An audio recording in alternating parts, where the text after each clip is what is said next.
Hey people, Voice talking to you. Today, we're taking a quick look at a game called Fancy Skulls.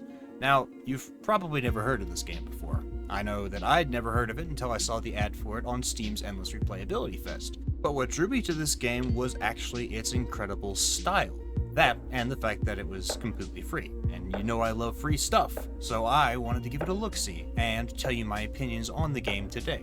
Of course, if you want to check the game out for yourself, there will be a link for you down in the description where you can go and support the developer. It's a pretty small developer, and this is a pretty big project for them, so make sure to give them some love.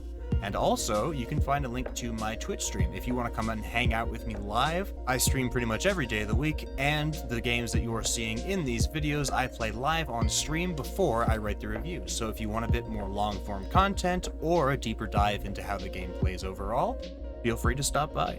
Alright, enough with the shilling, let's talk about the game.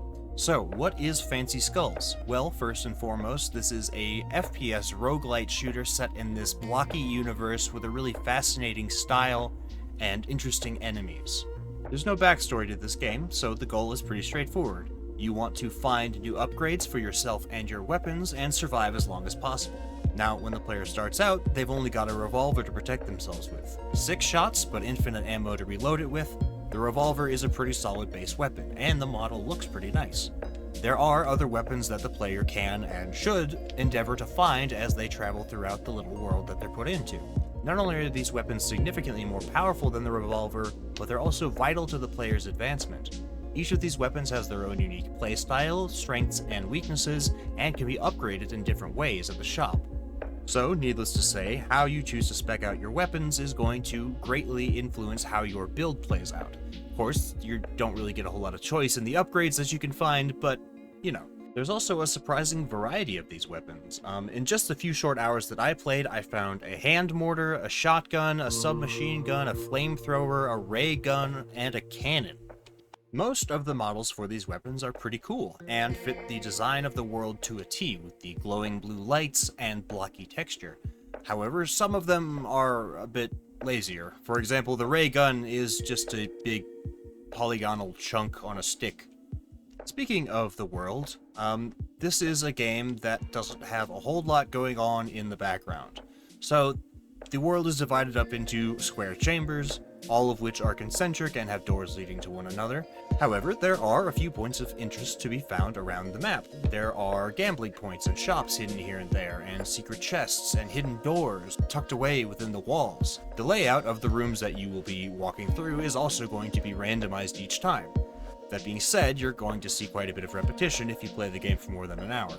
Criticisms aside, the game world looks very nice. It's got a really awesome, digital, cerebral, trippy feel to it that I feel like I've seen somewhere before, but I can't quite put my finger on it. And, in case you were wondering, that sense of style absolutely translates to the enemy models. There's a variety of enemies with really awesome textures and really unique models that have this sort of mix between techno and biopunk feel to them that I can't say that I've seen anywhere else. And the cool part is, these textures actually play into the game.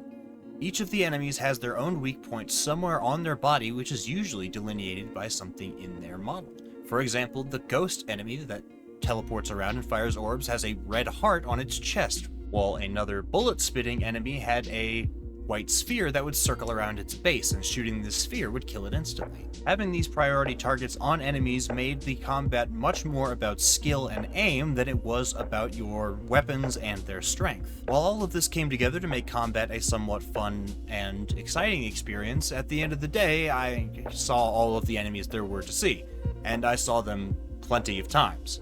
It wasn't long before I learned how to counter each of them and could mix those skills together to survive to the end. Since I'm already talking about it, I did make it to the end of this game. It only took me about 2 hours, and there was no boss battle or anything like that at the end. I just sort of walked out the door. Frankly, that sort of is how most of my complaints about this game go. The game is great at its core. In concept, this is a good starting point for a game. But there's barely any music, there's no combat music, it's all very relaxing sort of jazzy tunes, there's no major enemy changes between biomes, it's just that a few more get added as you go higher up in levels, there's no bosses, there's no meta progression. Really, the only thing you're doing at the end of the day is just running through these same levels over and over again.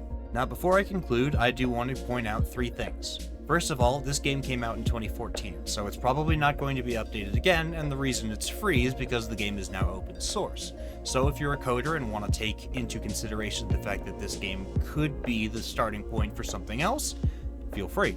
Second of all, this is a game that was made by a single developer, so I can't really hold too much of this stuff against them. Third of all, this game is completely free, so even if you hate it, it's only going to cost you a little bit of time.